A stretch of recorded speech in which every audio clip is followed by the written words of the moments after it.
speak about 5 minutes before I walked in tonight because something happened today that was important enough that I wanted to address everyone and tell them my ideas.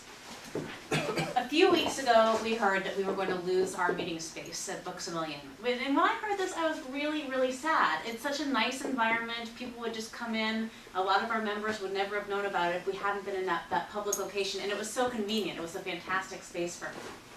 I came here tonight and thought, wow, this is a really pretty room. But this thing happened to me today.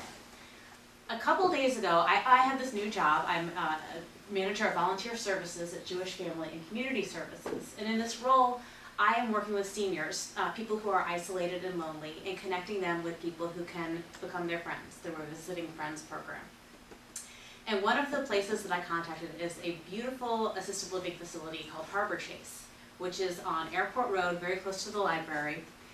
It's a beautiful, well-maintained building. You feel like you're walking into a fancy hotel when you go in the doors.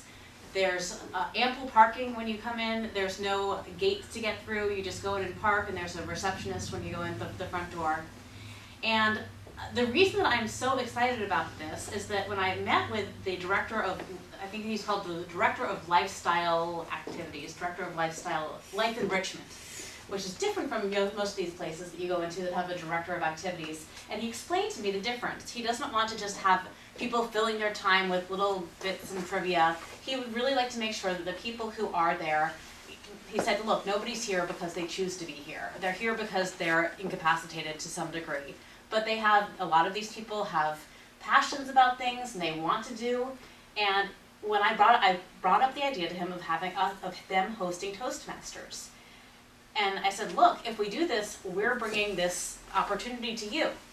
And when Robin spoke, she talked about the opportunity that staff would have to go and to participate with us, to learn to deal better, to learn to communicate better. But what I'm excited about is the opportunity for some of these people in their 90s who have incredible stories, who have so much to give still, who have zero outlet for it, to be introduced to something brand new and to potentially run with it.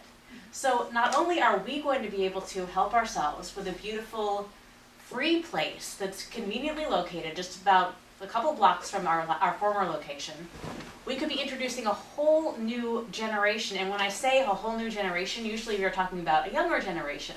This would be really cool, I think. And I did some research on this really quickly on my phone.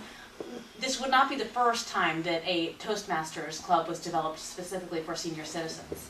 But we talk a lot about how do we get more people involved? How do we make this something that people know about? Well, this is an incredible PR opportunity. If we could get this off the ground, Harbor Chase would definitely be interested. They are always wanting to add to their ranks. They would definitely want to have press come in and say, hey, look what this club is doing. Look what we can accomplish. Maybe we can get some 96-year-old person to win at one of the next conferences. And, think about how much we learned from Richard, who is a baby compared to all of these people. If we tack 40, 50 years onto his age, we'd get up to that maybe 90-something mark. And think about all we could learn from those people. So, I went today. This director was really excited about the idea. He quickly went and got the okays from everybody. He said, when do you want to start? Next week? We can do it next week. He said, 6:45, perfect. He said, let me show you the area. So we walked in, and it was really close to the entrance, right near this big dining area.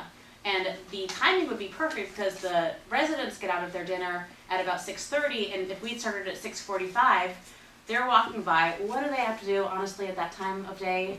They're going to go home to their rooms and nap or maybe watch some television.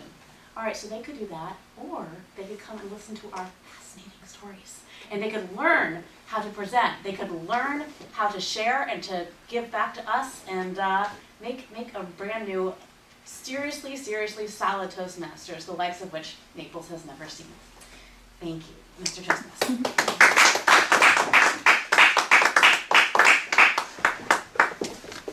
We have 1 minute for They can learn from